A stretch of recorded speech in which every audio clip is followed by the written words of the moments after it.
Irmãos, nós vamos ler Mateus capítulo 15, versículo 29, diz assim a palavra do Senhor: Partindo Jesus dali, chegou ao pé do mar da Galileia, e subindo ao monte, assentou-se lá. E veio ter com ele muito povo, que trazia coxos, cegos, mudos, aleijados, e outros muitos, e os puseram aos pés de Jesus, e eles os sarou, de tal sorte que a multidão se maravilhou, vendo os mudos a falar, os aleijados sãos, os coxos a andar e os cegos a ver, e glorificavam Deus de Israel. E Jesus, chamando os seus discípulos, disse: Tenho compaixão da multidão, porque já está comigo há 3 dias, e não tenho o que comer, e não quero despedi-la em jejum, para que não desfaleça no caminho. E os seus discípulos disseram-lhe: De onde nós viriam num deserto tantos pães para saciar tal multidão? E Jesus disse-lhes: Quantos pães tendes? E eles disseram: 7, e uns poucos peixinhos. Então mandou a multidão que se assentasse no chão, e tomando os 7 pães e os peixes, e dando graças, partiu e deu aos seus discípulos, e os discípulos à multidão. E todos comeram e se saciaram, e levantaram, do que sobejou 7 cestos cheios de pedaços. Ora, os que tinham comido eram 4.000 homens, além de mulheres e crianças. E tendo despedido a multidão, entrou no barco e dirigiu-se ao território de Magdala. Amém? Glória a Deus. Irmãos, nós vamos falar de mais um milagre de Cristo Jesus, e nós estamos falando da segunda multiplicação dos pães e peixes. Lembra que na semana passada a gente falou da primeira multiplicação? Naquela primeira multiplicação, Jesus estava ali no deserto, e ele multiplicou os pães e peixes, e haviam 5 homens naquele local, mais mulheres e crianças. Agora, dessa segunda vez, é outra multiplicação de pães e peixes, só que nessa narrativa, tem 4.000 homens nessa localidade. Na semana passada, a gente falou sobre o milagre, mas a gente abordou um tema que é a provisão de Deus. Deus que nos sustenta, Deus que provê as coisas nas nossas vidas, Deus que realiza os milagres nas nossas vidas. Então, na semana passada, no milagre, tinha lá um menino com 5 pães e 2 peixinhos, muito pouquinho, mas a provisão de Deus fez com que aquele pouquinho virasse um montão e sustentasse toda aquelas pessoas que estavam ali, aquela população grande que estava ali. Mais de 5.000 pessoas se alimentaram a partir dessa provisão de Deus, esse grande milagre de Deus na vida deles ali. E isso acontece a todo tempo, amém? Glória a Deus. Nós falamos que o capital da igreja, o capital do reino de Deus, ele não é dinheiro. O capital da igreja, o capital do ministério, ele é fé. Ele é fé. Basta perceber que nesse milagre só tinha 5 pães e 2 peixinhos. Não tinha condições, o capital era pouco, era escasso para poder suprir a necessidade daquele povo. Mas tamanha fé e o milagre de Cristo Jesus supriu tudo. Então, todas as vezes que nós vemos o crescimento de igreja, o crescimento ministerial, a gente nunca vai ouvir o relato ou o testemunho das pessoas dizendo que eles já começaram com muito dinheiro. Não, a gente já tinha muito dinheiro em caixa, e a gente comprou, e a gente reformou, e a gente abençoou os missionários. Não, sempre a partir de um pouquinho, porque o capital da igreja não é o dinheiro, e sim a fé. E a mesma coisa é aqui conosco na nossa igreja. O nosso capital aqui não é grana, mas o nosso capital aqui é fé. Cremos que aquilo que nós recebemos, o Senhor pode multiplicar e abençoar tanto a nossa igreja local, como igrejas nas outras nações, missionários em outras nações. Mas hoje nós vamos abordar um outro lado dessa questão dos milagres. Mas a questão da oferta, a questão do dízimo, a questão da minha contribuição, a minha parte em todo esse agir de Deus. O agir de Deus, o reino de Deus, é aquilo que eu posso contribuir. Amém? Essa passagem, irmãos, ela também está lá em Marcos capítulo 8, tá? Na semana passada, o primeiro milagre se encontra nos 4 evangelhos, Mateus, Marcos, Lucas e João. Os 4 estão falando do mesmo milagre, mas esse milagre aqui só está em 2 evangelhos, em Mateus e em Marcos. Irmãos, notem que esse milagre da multiplicação dos pães e peixes, ele é um assunto muito comentado nos evangelhos. Ele vai aparecer 6 vezes em todo o evangelho, as pessoas comentando e falando sobre esse milagre. É um dos milagres mais públicos de Cristo Jesus. O primeiro milagre tinha 5.000 pessoas, 5.000 homens, fora crianças e mulheres, e agora nós estamos falando de mais 4.000 homens, fora crianças e mulheres. Então muitas pessoas viram e presenciaram e fizeram parte desse milagre de Cristo Jesus. É um milagre extremamente público. Amém? Glória a Deus, vocês estão bem? Aleluia. E só para falar um pouquinho do contexto desse capítulo, irmãos, no capítulo 15, vai lá no comecinho do capítulo, que a gente vai se situar um pouquinho do que está acontecendo aqui no capítulo 15, mas no começo do capítulo 15, os escribas e os fariseus, eles estão procurando a Cristo Jesus e estão questionando a Cristo Jesus. Eles chegaram para Jesus e disseram assim: Jesus, nós estamos vendo que os seus discípulos, eles não guardam a tradição dos anciãos, eles estão quebrando algumas coisas. E Jesus disse: o que é? Ele falou: os seus discípulos comem sem lavar as mãos. Porque naquela época havia uma tradição dos anciãos que toda vez que você ia comer, você precisava lavar as mãos para poder fazer isso. E aí Jesus pega e fala, e retruca eles. Fala: tudo bem, vocês estão falando que os meus discípulos estão quebrando esse costume, né? Mas vocês estão quebrando um mandamento. Há um mandamento que diz: honra teu pai e tua mãe. E vocês estão quebrando esse mandamento. Jesus contrapõe eles dizendo: vocês estão quebrando um mandamento. E aí Jesus vai decorrer no capítulo, e vai dizer assim, ó, lá no Mateus capítulo 5, do 7 ao 9, ele diz assim, ó: hipócritas, bem profetizou Isaías a vosso respeito, dizendo: este povo se aproxima de mim com a sua boca e me honra com seus lábios, mas o seu coração está longe de mim. Mas em vão me adoram, ensinando doutrinas que são preceitos de homens. Então eles queriam que lavassem as mãos, tinha todo aquele costume, são os atos religiosos, mas o coração deles estava longe de Cristo Jesus. E o que o Senhor olha para nós, irmãos, é o nosso coração. A gente já falou sobre alguns atos religiosos aqui na igreja, né? Que não levam a nada. E aí Jesus vai decorrendo nessa discussão, e aí Jesus explica para eles, né? Fala assim: ó, o que a gente come não tem problema, mas o problema é aquilo que a gente fala, aquilo que está no nosso coração que a gente fala, porque uma palavra lançada, você não consegue mais trazer ela de volta, você não consegue mais pegar ela de volta. Então Jesus vai dizer: o problema está no que você fala, naquilo que você diz.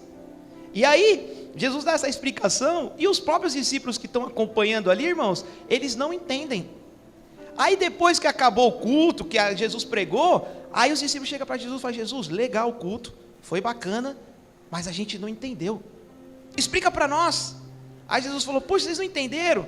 Tudo que a gente come, eles estão falando de comida, de lavar as mãos, tudo que a gente come vai para o nosso ventre e depois é lançado fora. Mas o problema são as coisas que nós guardamos no nosso coração e que saem pela nossa boca. Esse é o grande problema. Então cuidem do coração de vocês. Jesus explica para eles. Aí depois tem aquela passagem que é maravilhosa, que a gente já falou sobre ela aqui, a cura da filha da mulher cananeia. Lembra aquela mulher Ciro-fenícia, que Jesus está indo, ela vem atrás de Jesus gritando, e os discípulos falam: Senhor, ela está gritando, despede ela, ou atende logo ela para ela parar de gritar. E ela chega até Jesus e fala assim: Jesus, minha filha está terrivelmente endemoniada, terrivelmente doente. E Jesus vai dizer para ela assim: ó, não é certo tirar o pão dos filhos e dar para os cachorrinhos. Ela fala: sim, Senhor, mas também os cachorrinhos comem das migalhas que caem da mesa dos seus donos. E Jesus acha aquilo extraordinário. E Jesus diz: vai, a tua fé te salvou, a tua fé curou a sua filha, pode ir. Então esse é um dos contextos que está rolando aqui. E agora Jesus chega nessa parte da multiplicação dos pães e peixes. No versículo 29, irmão, diz assim, ó: partindo Jesus dali. Dali da onde? Partindo Jesus dali. chegou ao pé do mar da Galileia. O local que Jesus chegou, está dizendo aqui, ele chegou ao mar da Galileia. Lembra que aquele mar de água doce, que fica cercado pelas montanhas, do outro lado lá tem aquela região lá de Decápolis, são aquelas 10 cidades, Jesus andava muito por esse lugar. Mas partindo Jesus dali, aí a gente encontra a resposta, irmãos, voltando lá no versículo 21, no mesmo capítulo 21, que ele diz assim: e partindo Jesus dali foram as partes de Tiro e Sidom. Jesus estava na terra de Tiro e Sidom, e a gente já falou isso na outra pregação, que eram cidades totalmente pagãs. Elas eram cidades que não acreditavam no Deus de Israel. Eles acreditavam em tudo quanto é deuses, menos no Deus de Israel. Deus da lua, Deus do sol, Deus não sei da onde, vários deuses, mas eles não acreditavam no Deus de Israel. E Jesus, ele passa por essas cidades, irmãos, porque a fama de Jesus era muito grande lá em Cafarnaum, em Jerusalém, e ele não conseguia mais transitar por ali, porque o povo ia muito em cima dele, era muita gente sabendo da fama dele. Então Jesus agora vai por essa cidade, que era uma cidade pagã, que ainda o povo ainda não tinha muito conhecimento dele, mas agora o povo começa a conhecer.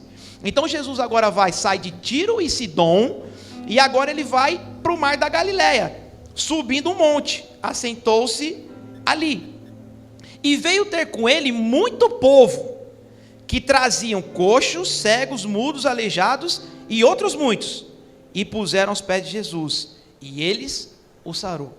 O detalhe, que Cristo Jesus passa por essa cidade pagã, e vai lá para o mar da Galileia, lá para o monte, e as pessoas da cidade pagã, seguem a Cristo Jesus. Isso é maravilhoso. Jesus faz o que tem que fazer ali, continua andando, e essas pessoas vão atrás de Cristo Jesus, para conhecê-lo mais, para saber um pouco mais dele. Então todas essas pessoas que seguiram a Cristo Jesus, eram pessoas pagãs, eram pessoas que não acreditavam no Deus de Israel, mas estavam seguindo a Cristo Jesus. Amém? Glória a Deus até ali? Glória a Deus. Agora nós vamos ler, irmãos, o versículo 30 e o 31. Olha o que diz: e veio ter com ele muito povo que trazia coxos, cegos, mudos, aleijados e outros muitos, e puseram aos pés de Jesus, e eles o sarou. De tal sorte que a multidão maravilhou, vendo os mudos a falar, os aleijados são, os coxos a andar, os cegos a ver, e glorificava o Deus de Israel. Então esse finalzinho do versículo, glorificava o Deus de Israel, é mais um indício de que realmente eles não acreditavam em outros deuses, mas agora eles estão vendo e estão glorificando ao Deus de Israel. E aí ele continua, e no versículo 32 ele diz assim: e Jesus, chamando os seus discípulos, disse: tenham compaixão da multidão. Depois que Jesus curou todas essas pessoas, ele chama os seus discípulos e diz assim: tenham compaixão da multidão, porque já estão comigo 3 dias.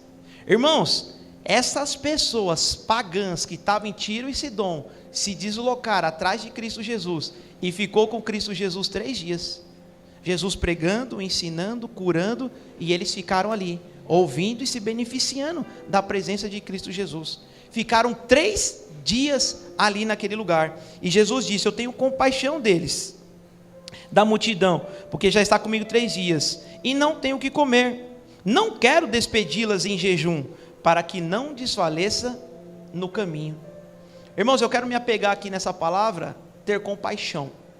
Essa palavra, ter compaixão, aparece 5 vezes em Mateus, 4 vezes em Marcos, 3 vezes em Lucas, e aparece 12 vezes no Novo Testamento.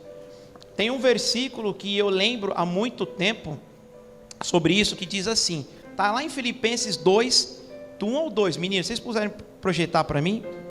Portanto, se há algum conforto em Cristo, se há alguma consolação de amor, se há alguma comunhão no Espírito, se há alguns entranháveis afetos e compaixões, completai o meu gozo, para que sintais o mesmo, tendo o mesmo amor, o mesmo ânimo, sentindo a mesma coisa. Portanto, se há algum conforto em Cristo, se há alguma consolação de amor, se há alguma comunhão no Espírito, se há alguns entranháveis afetos e compaixões, completai a minha alegria, para que sintais o mesmo, tendo o mesmo amor, o mesmo ânimo, sentindo a mesma coisa. Você sabe que esse entranháveis afetos, essa palavra compaixão vem de entranháveis afetos, vem de entranhas. E sabe o que eles acreditavam naquele tempo, lá no Velho Testamento, o povo grego? Eles acreditavam que os nossos sentimentos, o amor, a simpatia, o zelo, a compaixão de outras pessoas, vinha das nossas entranhas. Sabe quando você está apaixonado por uma pessoa que você sente um frio na barriga? Não é assim? Não está no coração, está naquele friozinho na barriga, né? Ou quando você está com medo, dá um frio na barriga, né? Nós fomos viajar, eu, a Bia e o Moisés, nós fomos para Santa Catarina e nós fomos lá no Beto Carreiro. Aí, irmãos, a gente foi andar nos brinquedos lá. Tinha um brinquedo lá, irmãos, que eu vou falar para você, terrível, velho. É aquele brinquedo que é o elevador, que você sobe até lá em cima, né? E aí depois ele despenca. Tem 100 metros o elevador, irmãos. Aí você sobe você senta na cadeirinha e você vai subindo. Aí vai fazendo aquele barulhinho assim, toque, toque, toque, toque, toque, toque, subindo. Bem devagarzinho, toque, toque, toque, toque, toque. Irmãos, é muito alto. É muito alto. E aí, cara, a sua barriga não está com friozinho não, ela já está congelada. Você olha assim, dá para ver um monte de coisa. Aí ele vai, puf, e para. E ele não avisa quando vai descer. Mas quando solta, irmão, você é louco. As nossas pernas vêm para cima assim, ó. Parece que a nossa alma sai do corpo, velho. Quando chegou lá embaixo, meu Deus do céu, eu não volto mais nesse brinquedo, não. Esse brinquedo não é de Deus, não. E a Bia falou, vamos, Davi, vamos mais uma vez. Eu vou de jeito nenhum. Eu não vou de jeito nenhum. Então eles falavam que esses entranháveis afetos ficavam aqui no ventre, né? Mas dá para entender, porque isso é algo que vem de dentro. E Jesus foi movido de uma íntima compaixão, algo que veio de dentro dele, e ele se comoveu com as pessoas.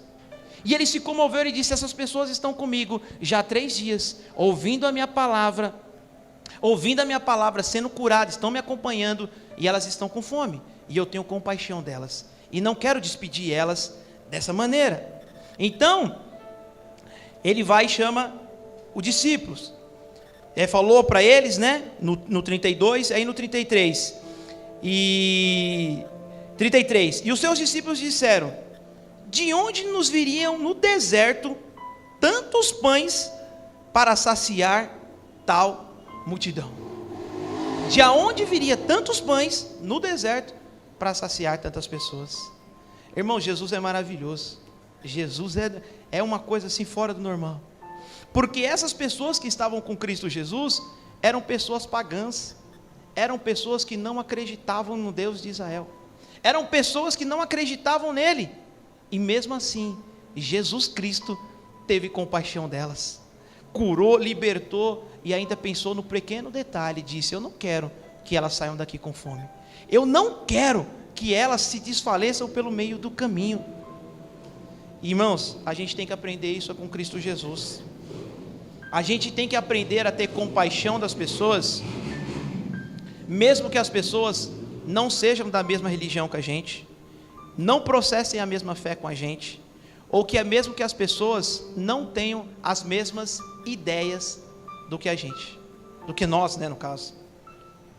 Isso é um pouco difícil, irmãos, porque na maioria das vezes existe um grande preconceito entre nós, quando nós estamos falando de outras religiões, quando nós estamos falando de espiritismo, de islamismo, nós estamos falando de ateísmo, pessoas que frequentam o candomblé, ou qualquer outro tipo de religião, a gente já olha com um pouco de preconceito, e Jesus está nos provando aqui, que é o contrário, nós temos que ter misericórdia, compaixão e zelo por essas vidas, porque são vidas preciosas para o Senhor Jesus, e Ele pode mudar e transformar a vida de qualquer um, como nós fomos transformados. Um dia alguém teve piedade e misericórdia das nossas vidas, nós temos que agir da mesma maneira com as pessoas. Mas sabe que muitas vezes parece que a gente se esquece do nosso passado, parece que a gente se esquece de onde a gente veio, e agora a gente quer parecer ser mais do que uma outra pessoa que está frequentando uma outra religião, e na verdade não é. Nós temos que trabalhar essa compaixão dentro de nós, esses entranháveis afetos pelas outras pessoas, como Cristo Jesus fez. E irmãos, isso é maravilhoso. Eu dizia isso para um jovem hoje. eu disse assim: nós levamos o título de cristãos. Se nós somos cristãos, isso quer dizer que nós somos seguidores de Cristo Jesus. E Cristo Jesus disse: vocês farão as mesmas obras do que eu. Vocês farão as mesmas obras do que eu. Então, irmãos, nós temos que buscar a semelhança de Cristo Jesus. Não se trata só de vir para a igreja, não se trata só de cantar, não se trata só de dar dízimo e oferta, mas se trata de ser parecido com Jesus. Porque senão a gente se torna os hipócritas que Cristo Jesus repreendeu. Ele estava falando de lavar as mãos. Jesus falou: meu, vocês não estão entendendo nada, vocês são um bando de hipócritas. Me adoram com os lábios, mas os corações de vocês estão totalmente fora de mim. E isso pode acontecer conosco dentro da igreja. Temos que tomar muito cuidado com isso, irmãos, e trabalhar para que a gente não chegue nessa situação. E aí, no versículo 34, ele diz assim: e Jesus disse: quantos pães tendes? E eles disseram: 7 e uns poucos peixinhos. Eu já falei isso na semana passada e disse: nós estamos falando de 4.000 pessoas aqui nesse lugar. Perguntou para os discípulos: o que a gente tem aí para comer? 7 pães e alguns peixinhos. Irmão, no meio de 4.000 pessoas, 7 pães e alguns peixinhos, muito pouco, não é? Tinha muita gente ali que tinha muito mais, irmãos. Tinha muita gente que tinha muito mais coisas, só que não colocaram à disposição. Não colocaram à disposição. É muito difícil para as pessoas ofertarem, dizimarem e contribuírem para o ministério. Quando se fala do ministério de Deus, o reino de Deus, é muito difícil. Se você chamar uma pessoa para ir no shopping, ela tem grana. Se você chamar para ir no McDonald's, ela tem. As pessoas vão comprar roupa, as pessoas passam cartão de crédito para lá, passa cartão de crédito para cá, ela se endivida de tudo quanto é de maneira. Mas quando você fala: oferta na casa do Senhor, eu não tenho, eu não posso. Quando você fala: contribui para o nosso almoço beneficente, tem um monte de alimento que a gente precisa comprar, contribui com alguma coisa, 1 quilo de batata, 1 quilo de cebola, uma lata de milho, uma lata de ervilha. Irmãos, as pessoas falam: eu não tenho, e eu não posso. Só que na maioria das vezes elas têm, elas podem, só que elas não colocam à disposição do reino, elas guardam para si, e não contribuem para o reino. E o que esse rapaz fez foi dar o que ele tinha. Provavelmente ele colocou tudo, falou: eu tenho e eu coloco à disposição de vocês. E é nesse entendimento que nós queremos chegar aqui nessa igreja, irmãos. Nós não queremos forçar ninguém a dizimar, nós não queremos forçar ninguém a ofertar. Tanto é que você vê que o nosso envelope que a gente oferta e dizima, ele não tem nome. A gente não faz controle de dízimo. Tem igreja que controla, põe lá o nome do irmão lá, quanto o irmão deu, quanto o irmão não deu lá no quadro. Isso é constrangedor. Ninguém aqui sabe quanto você oferta, quanto você dizima, se você dizima, se você oferta. Ninguém faz isso. Ninguém chega para você, eu ou o pastor pergunta: você dizimou esse mês? Mês passado? Está em dia? Não. É você e Deus. Mas nós queremos chegar a esse entendimento de que a gente oferta com sabedoria. A gente oferta porque sabe que o reino precisa, o reino necessita, e a gente não retém só para nós, mas nós amamos a Deus sobre todas as coisas e o próximo como a nós mesmo. Aquilo que eu desejo para mim é o que eu desejo para a irmã Divanete, é o que eu desejo para o irmão Zé Carlos. Não faria sentido, irmãos, isso aqui é maravilhoso, isso aqui é tremendo. A igreja primitiva diz assim, que quando o povo se converteu, Pedro pregando, o povo se converte, tem uma igreja enorme. O povo se converteu de uma tal maneira, irmãos, que os irmãos começaram a doar suas coisas. Então pega, por exemplo, eu tenho 2 casas, o irmão Zé Carlos não tem nenhuma. Faz sentido eu estar com 2, ele com 0? Pega uma para mim e joga para ele, uma em uma. Os irmãos faziam a mesma coisa. Eles tinham 2 casas, dava uma. Eles tinham 3 carros, dava 2. Você está entendendo? Eles iam suprir nas necessidades uns dos outros. Irmão, você está desempregado, não tem como pagar? Está aqui. Ô, irmão, está faltando a cesta básica? Está aqui. E eles iam equiparando a igreja. Equiparando a igreja. Faz sentido, irmão? Faz sentido eu subir tanto na vida e ficar tão rico e vocês ficarem muito pobre?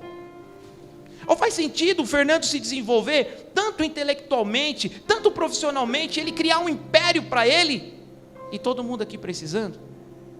Não faz. Não é cristianismo, é hedonismo. Quando você pega só para você mesmo, só com você, isso chama hedonismo. É o contrário de cristianismo. Então nós temos que ficar muito atento com relação a isso. E aí, irmãos, a gente falando de oferta e de dízimo, tem alguns estilos de pessoas que fazem a oferta e o dízimo. Tem a pessoa que oferta e dizima por medo, e tem a pessoa que oferta e dizima por ganância. O que é que a pessoa, o que acontece com a pessoa que dizima por oferta e por medo?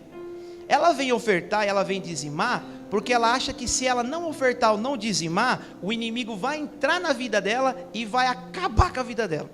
Vai colocar doença, vai gerar desemprego, o carro dela vai quebrar.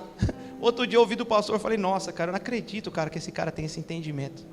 Ele falou assim para mim, Davi, eu recebo pelo banco, trabalha CLT, ele recebe pelo banco. Ele falou assim, ó, quando cai o meu pagamento, eu já faço um Pix para a igreja, porque no dia que eu não fiz o Pix, no outro dia que eu fui sair de carro, eu bati o carro. Falei, meu Deus do céu, cara, como é que pode isso? O entendimento dele, que o dízimo e a oferta é como se fosse um seguro, que você paga e depois você vai lá cobrar. Aí você chega para Deus e fala, Deus, você lembra que ontem eu fiz o Pix para a conta da igreja, e agora o meu carro está batido? Como é que vai ficar, senhor? Não está vendo? O senhor não viu ontem o tanto que eu transferi? Irmãos, dízimo e oferta não é seguro, não. Parece que a gente está pagando o guardinha que passa na nossa rua, lá, o piuizinho lá, sabe? Não é isso, irmãos. Não é isso. Nós estamos sujeitos a todas essas coisas. Nós estamos sujeitos a todas essas coisas. Pode bater o carro, pode furar o carro, vai acontecer de ficar doente, vai acontecer de ficar desempregado. O Senhor disse, no mundo tereis aflições, mas tem de bom ânimo, eu venci o mundo. Então não é porque você dizima e oferta que essas coisas não vão acontecer com você. Não. E aí a pessoa vem ofertar com medo dessas coisas acontecerem. Não, eu tenho que dizimar, eu tenho que ofertar, porque senão eu vou ficar desempregado, porque senão eu vou ficar doente, eu vou ficar sem emprego, eu vou passar fome, eu vou morar na rua. Não, irmãos, não é isso.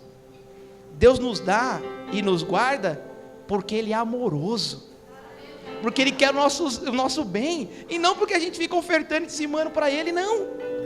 Ele nos ama. Se você não ofertar no dizimar, Ele vai cuidar de você da mesma maneira, porque não é uma troca. Você dá e Ele cuida. Não, Ele cuida. Ele é bom do começo ao fim, não tem sombra de variação. Ele é fiel e nós somos infiéis. Você falta com sua oferta, você falta com seu dízimo, mas Ele não falta com a sua fidelidade, Ele não falta com a sua bondade, Ele não falta com o seu amor e com o seu zelo. É tremendo, isso é tremendo. E aí quando você entende isso, você começa a ofertar com alegria e com sabedoria. Entendeu? E tem pessoas que ofertam com ganância. Eu vou dar 100 porque eu vou ganhar 200. Eu vou ofertar 500 porque o Senhor vai me dar 1000. Eu vou ofertar o meu carro porque o Senhor vai me dar 2. Eu vou dar minha casa porque o Senhor vai me dar 2 casas. Isso é ganância. Nós temos visto muito isso por aí.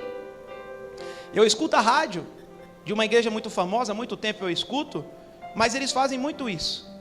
Eles vendem um monte de coisa pela internet, com essa promessa de que você vai fazer e Deus vai te abençoar, e você vai ter, e você não vai ser mais cauda, você vai ser a cabeça, você vai ser empresário, bem sucedido, você vai ter posses, e aí vai lá as pessoas dando testemunho. Nunca chega, eu nunca ouvi um testemunho de uma pessoa lá dizendo que eu me arrependi do meu pecado, eu estava no caminho errado e nem me arrependi, Jesus Cristo mudou a minha vida. Não, eu tinha um caminhãozinho, fui para 10, eu tinha uma loja, fui para 5. Irmãos, é ofertar para ter mais.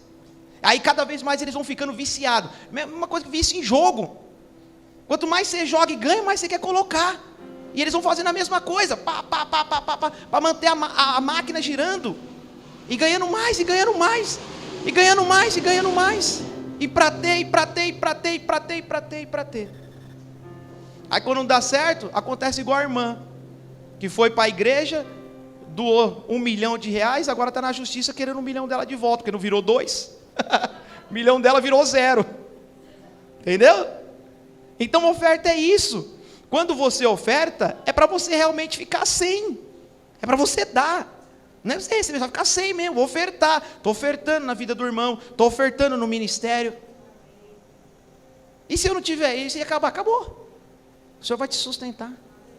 O Senhor vai te sustentar. Então não é essa a motivação de ofertar para ganhar mais. Não é isso. A verdadeira motivação é abençoar o seu reino e as pessoas, mesmo que você não tenha uma recompensa. Eu oferto, eu abençoo e eu não vou ganhar nada com isso. Mesmo que, irmãos, eu vou dizer uma coisa: ninguém que se achega ao Senhor sai de mãos vazias. Eu não acredito que uma pessoa que é ofertante, dizimista, tem o seu coração aberto. Eu não creio que essa pessoa, que Deus vai deixá-la de lado. Eu não creio assim. Eu não creio. Deus vai suprir. Talvez não aquilo que você queira, mas aquilo que você necessita.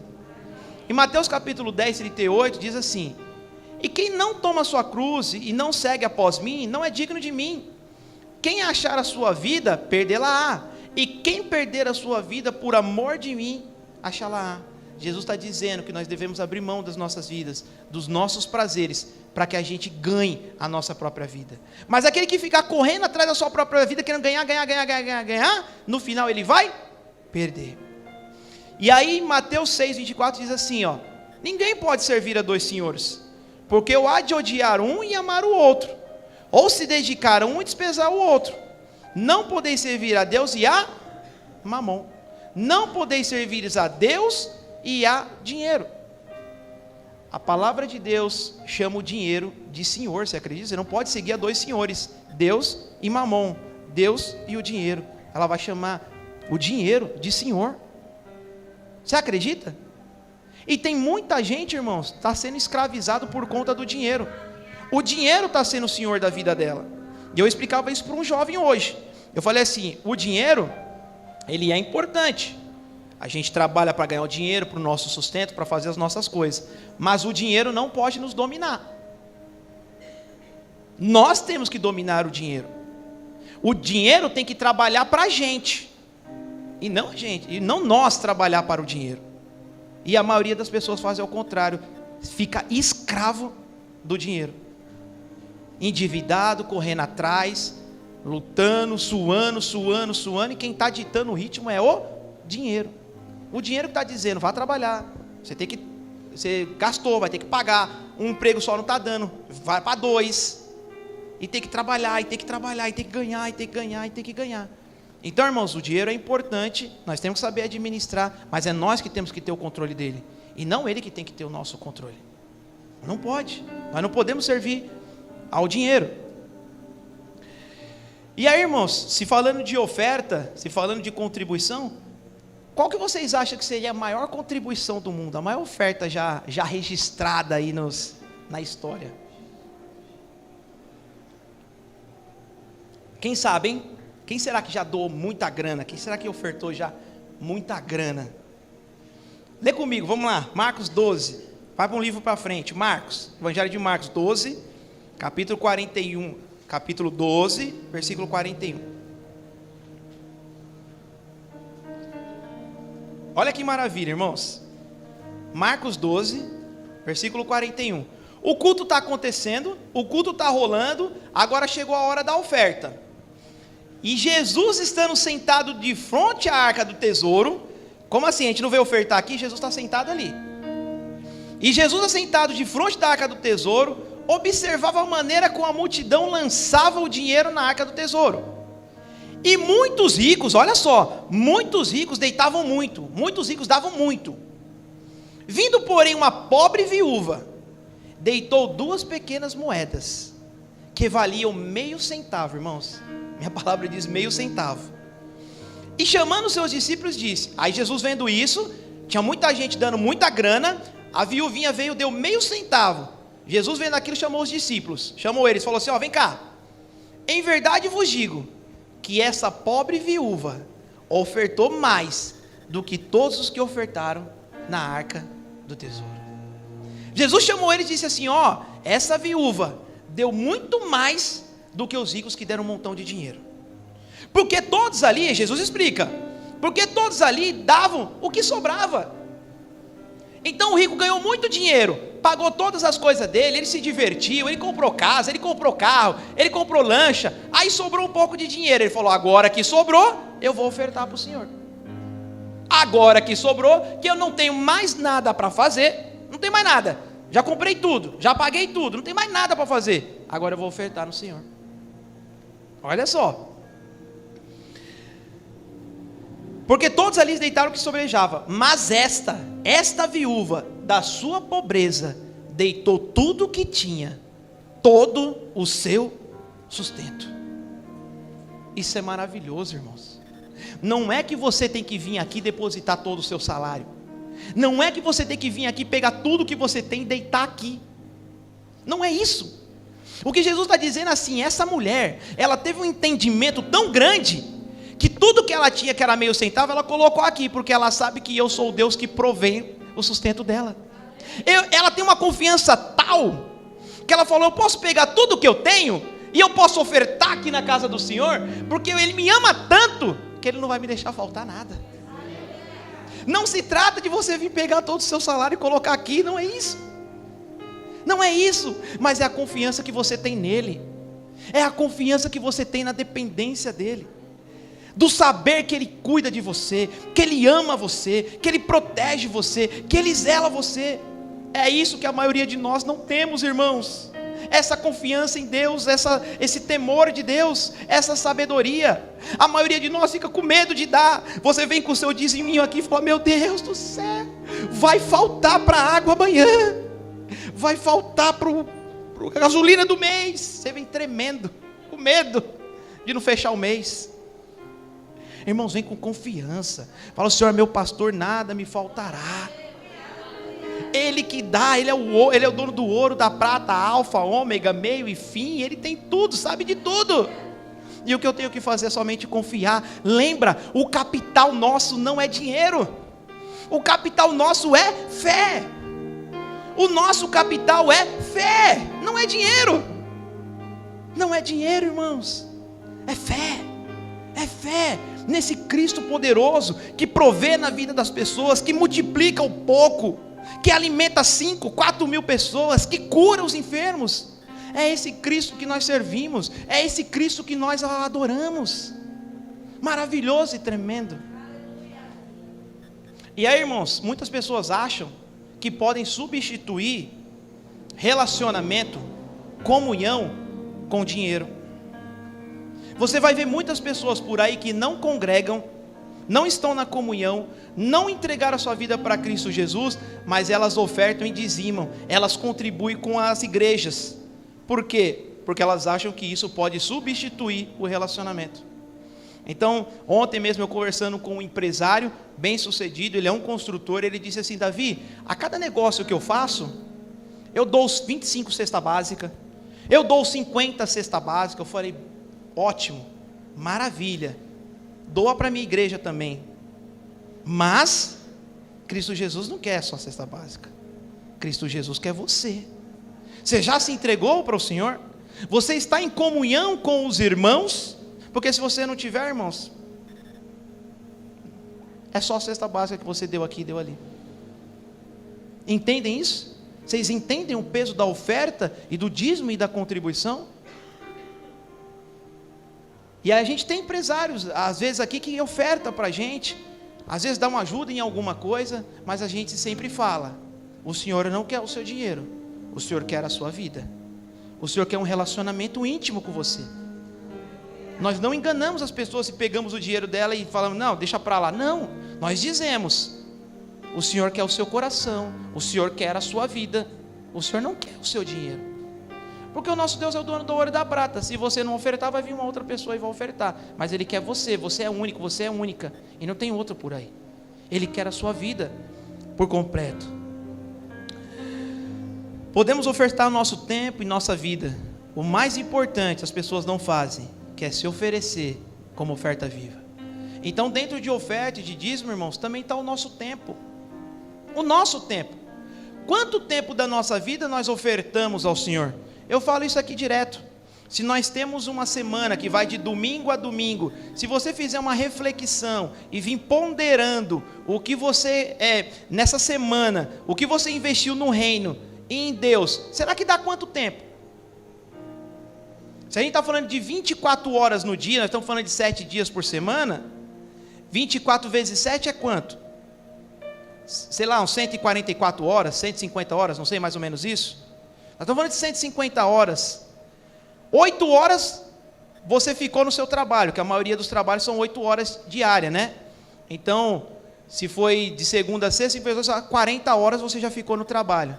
Se você for pegar o tempo de percurso de ônibus, ida e volta, vou colocar umas 3 horas, 3 vezes 5, 15, já são 15, já são 55. 8 horas você passou dormindo. Né? 7 dias na semana, 7 vezes 8, 56, já quase alcança as 150 horas da semana. Ou seja, você usou a hora para trabalhar, do transporte, para dormir. E quanto disso foi para o reino de Deus? Quanto tempo você passou orando? Quanto tempo você passou evangelizando? Quanto tempo você passou buscando ao Senhor para descobrir a vontade dEle? Se a gente for ver, irmãos, é tão pouco, mas é tão pouco, que dá até vergonha quando vai fazer o cálculo. Se você colocar na ponta do lápis, você vai ficar envergonhado. Vai falar, nossa, a coisa é feia. Temos tempo para tudo. Tempo para tudo, para dormir, para se divertir, para trabalhar, tudo. Mas quando chega no tempo de Deus, irmãos, é esse pouquinho aqui. Mas é muito pouco, irmãos. É muito pouco. Então o Senhor também conta com as nossas ofertas de tempo. Tempo de oração, tempo de evangelismo, o tempo ministerial. Quanto tempo você se dedica ao seu ministério?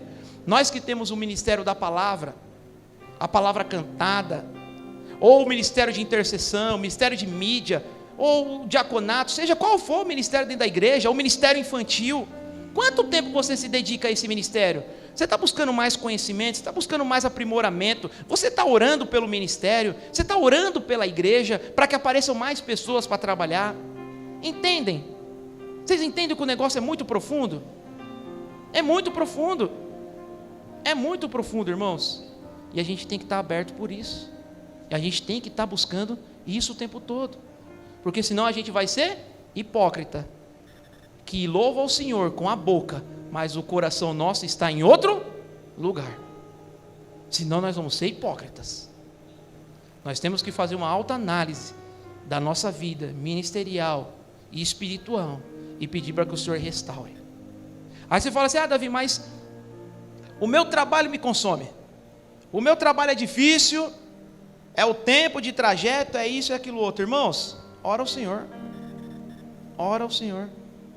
Ora ao Senhor para que te dê mais tempo, que te coloque num serviço mais próximo, um serviço com menos carga horária. Você sabe que eu sempre falo isso, que um cristão, uma pessoa que tem um ministério, que participa do ministério na igreja, essa pessoa só deveria trabalhar meio período. Ela só deveria trabalhar meio período. Nós tínhamos que ter empresários na nossa igreja que contratasse o povo da igreja só para trabalhar meio período. Irmão, você pega, por exemplo, eu que trabalho das 7 às 5 lá em Itaquera, acordo 4:30 da manhã, 4:30 da manhã eu acordo, me preparo, pego a Roberta, deixo no trabalho dela, do trabalho dela eu vou para o meu, chego lá, 7 horas, trabalho lá, fico lá até 5 horas, volto, chego em casa às 6 horas, vou pegar a Roberta, chego em casa às 6:30, você já chega só ao pó, acordei 4:30 da manhã, chega às 6:30, dá tempo de comer alguma coisa, tomar uma ducha, já tem que dormir para acordar no outro dia, 4:30 de novo. Você já pensou que bênção que fosse, se a gente trabalhasse meio período? A gente teria mais tempo para se dedicar à palavra, para se dedicar ao ministério, mas é se dedicar mesmo, não usar o tempo para outra coisa. Mas seria muito bom que a gente tivesse isso, irmãos, que o cristão, ele pudesse trabalhar só meio período, para que não ficasse escravo do trabalho, escravo do tempo, viver cansado, abatido, tivesse mais tempo para se preparar. Estou falando besteira? Vocês que servem ao Senhor que tem ministério, vocês sabem como é. É corrido. Aí na terça tem a célula, chega, vem para a célula. Na quarta tem oração.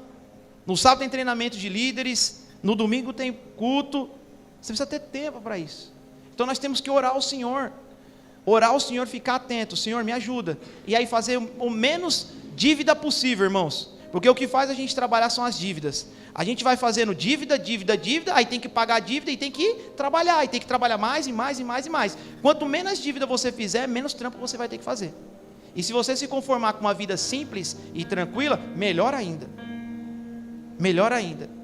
Porque a gente vê hoje em dia a mídia falando para você comprar, tem que ter, nós temos que andar de Nike, nós temos que ter iPhone, nós temos que ter notebook da Apple. Só que tudo isso custa caro. E aí você que vai suar para poder comprar isso daí. E você vai suar e vai se afastar da igreja, vai se afastar da comunhão, para estar mantendo um notebook da Apple, um iPhone, um Nike no pé, um Honda Civic na garagem, uma casa na praia, um jet ski para andar na Guarapiranga no final de semana. Você vai ter que trabalhar para isso. Muito, muito, muito, muito. E vai se afastar da casa do Senhor. Entendem isso? Glória a Deus. E aí, irmãos, olha só.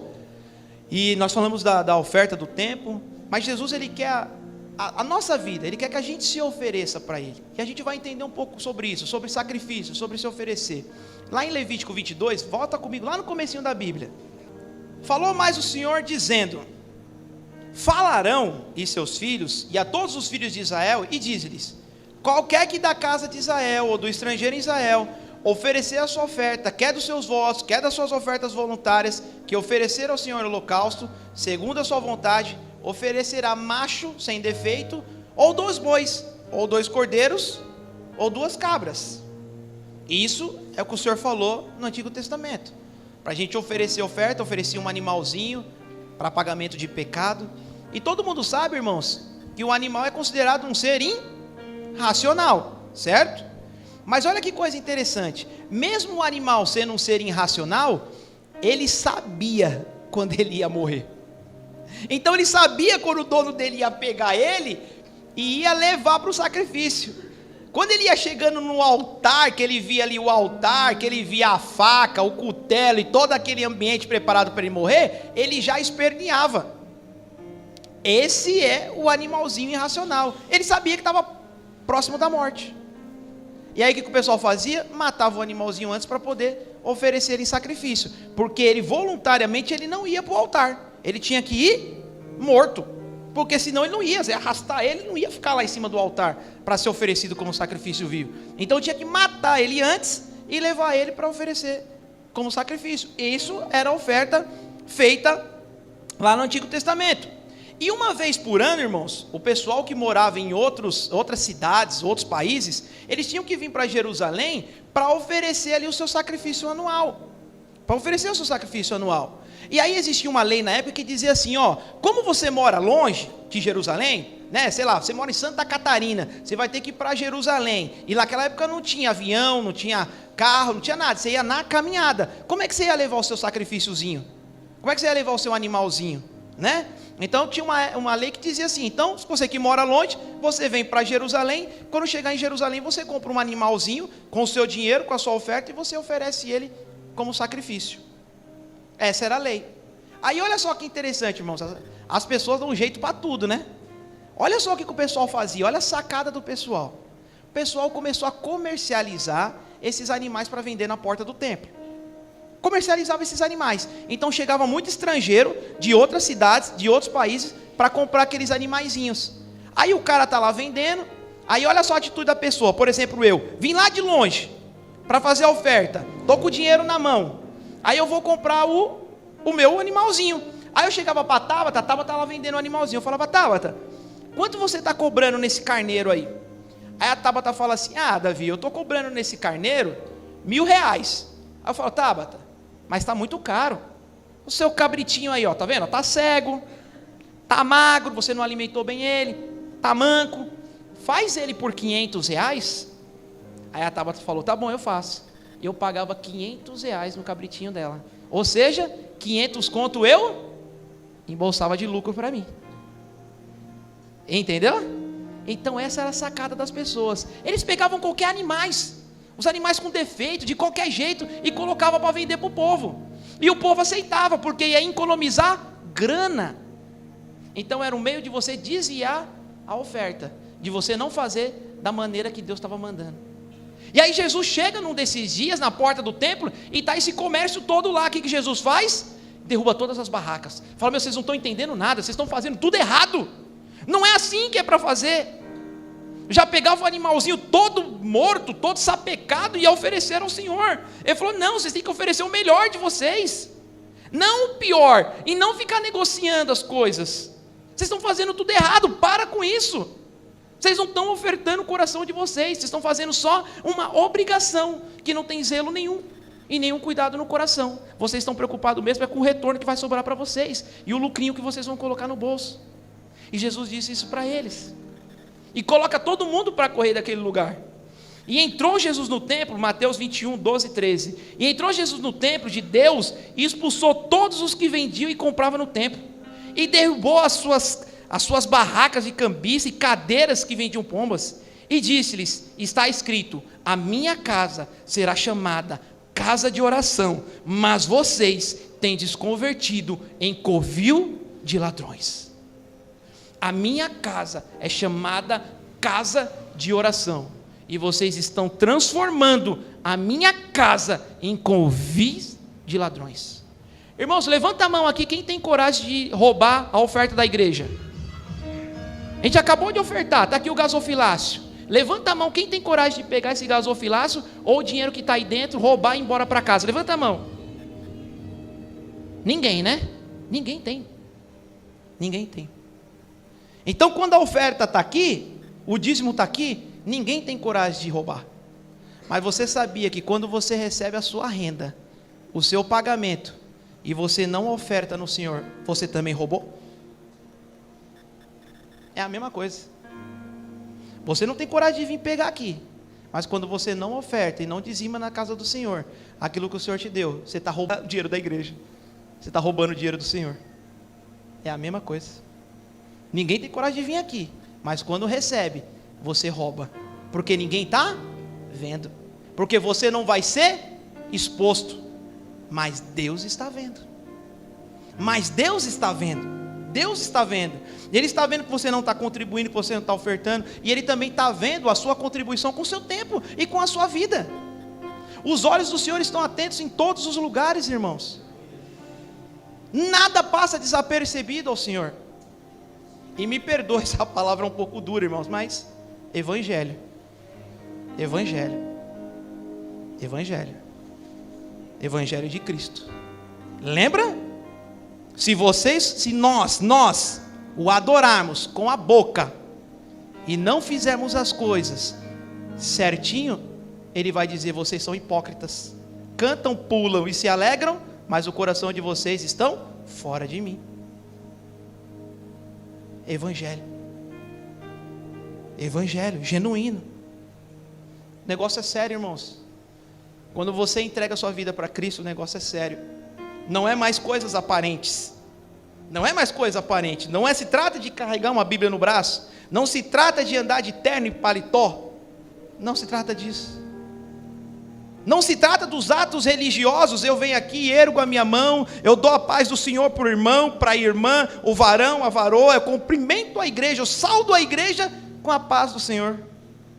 Não é isso. É coração. É santidade. É vida no altar. É relacionamento com Ele. Isso eu não vejo, isso vocês não veem. Vocês não veem se eu contribuo com o meu tempo, vocês não veem se eu contribuo com as minhas ofertas, com os meus dízimos, só Ele vê. Então nós temos que buscar, prestar conta para Ele, não para os irmãos. Eu não tenho que fazer nada para os irmãos ver. Vocês não são meu Deus, vocês não me salvaram, vocês não morreram na cruz por mim. Por que eu estaria preocupado com a opinião de vocês? É a mesma coisa vocês. Não tem que estar preocupado com a opinião dos outros. Vocês têm que estar preocupados com a opinião dele. E dizer, Senhor, o Senhor está contente com a minha vida? Eu dizia isso para um jovem hoje. Eu falei para ele, você está bem com Deus? Ele falou, estou bem, estou excelente com Deus. Eu falei, Deus está bem com você? Você já perguntou para o Senhor se Ele está se agradando da tua vida? Você já se perguntou para o Senhor se Ele está se agradando dos seus atos? Do seu tempo, da maneira que você leva a vida, da maneira que você age diante dos assuntos que está na atualidade? Você pergunte para Ele. pergunte para ele, não precisa perguntar para o pastor, não precisa perguntar para ninguém, irmãos. Você tem a palavra de Deus, você tem o Espírito Santo, e você tem um relacionamento direto com ele. É você e ele. Pergunte a ele: Jesus, eu estou te agradando com a minha vida? Eu estou te agradando com a minha vida? O que eu posso fazer para ser mais útil para o Senhor? O que eu posso fazer para ser mais agradecido ao Senhor? O que eu posso fazer para ser mais útil para o teu reino? Aleluia, glória a Deus. Ah, Senhor, tu és bom. Aí acontece um fato maravilhoso na Bíblia, extraordinário. Nós vimos essa peça na semana passada. Deus aparece para Abraão e diz assim: Abraão, eu vou querer uma oferta sua, o seu melhor. Ele falou: Senhor, estou pronto para ofertar. Ele disse assim: eu quero Isaque. E era o que Abraão tinha de melhor, era o único filho dele, é o filho da velhice dele, a promessa dele que ele tinha. Ele falou: nossa, pediu tudo. Se tivesse pedido a minha vida, não era tanto como ter pedido a vida do meu filho. E Abraão disse: sim, Senhor, eu vou. Pela fé, ele pega Isaque, vai caminhando até o monte, e chega lá. Isaque ainda pergunta para ele, fala assim: pai, aqui eu estou vendo o altar, estou vendo a lenha, estou vendo a espada, o cutelo, mas eu não estou vendo o sacrifício. Cadê o sacrifício? E Abraão disse para ele: Deus proverá, mas o sacrifício é você. Olha isso, irmãos. Lembra que eu falei do animalzinho? Ele tem que estar morto para ir para o altar. Ele não vai sozinho. Se você não matar ele, ele não vai. Isaque estava vivo. Isaque foi para o altar, voluntariamente confiando no pai dele e no Deus do pai dele. Ele foi. E quando Abraão levanta o cutelo, o Senhor disse: Abraão, Abraão, não. E aparece a provisão de Deus, o carneiro para o holocausto. Eles oferecem o holocausto. Ele pega Isaque e volta para casa. E aconteceu depois dessas coisas que provou Deus a Abraão e disse-lhe: Abraão, e ele disse: eis-me aqui.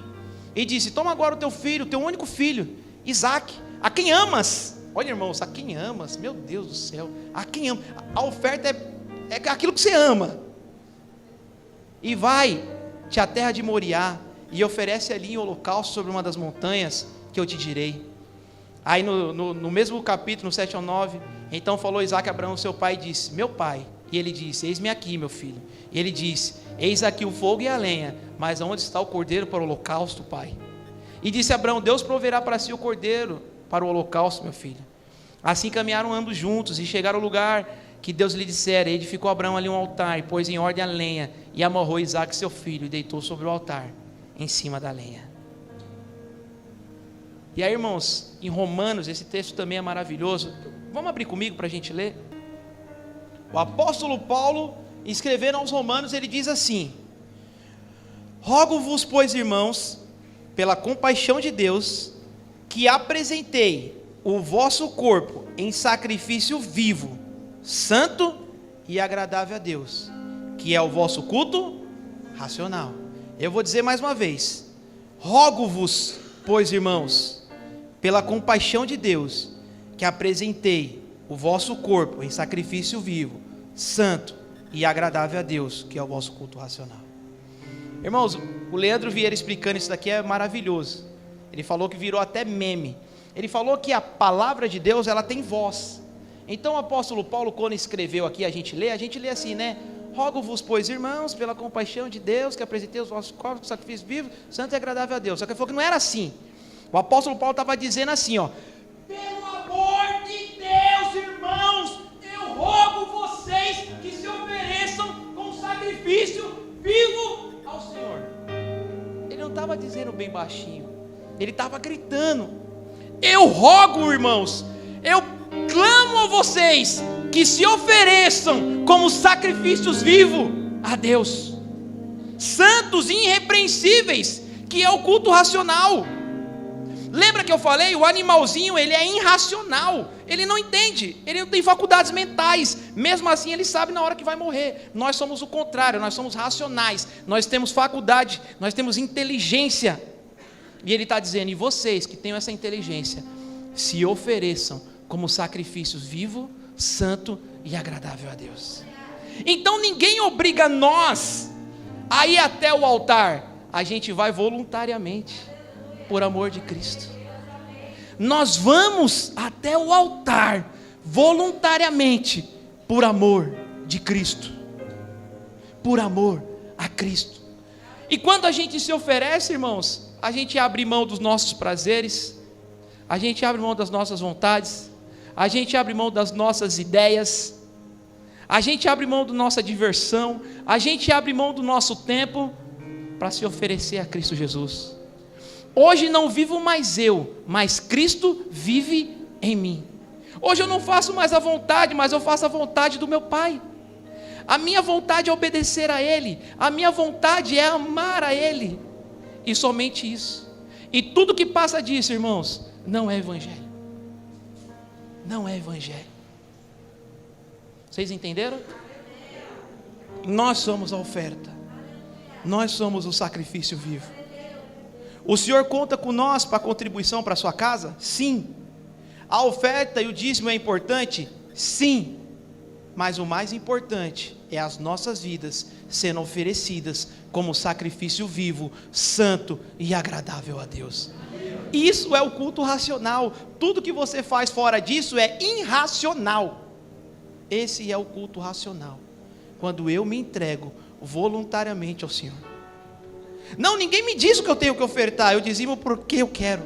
Ninguém me diz que eu tenho que orar, eu oro porque eu quero. Ninguém me diz que eu tenho que ler a Bíblia, eu leio porque eu quero. Ninguém me obriga a nada, eu faço voluntariamente porque amo ao meu Senhor. Eu faço voluntariamente porque eu quero ser parecido com Ele. Eu faço isso voluntariamente porque eu quero a natureza de Cristo na minha vida. Eu faço isso voluntariamente porque eu quero a excelência de Cristo Jesus habitando em mim. Aleluia, Jesus. Fique de pé.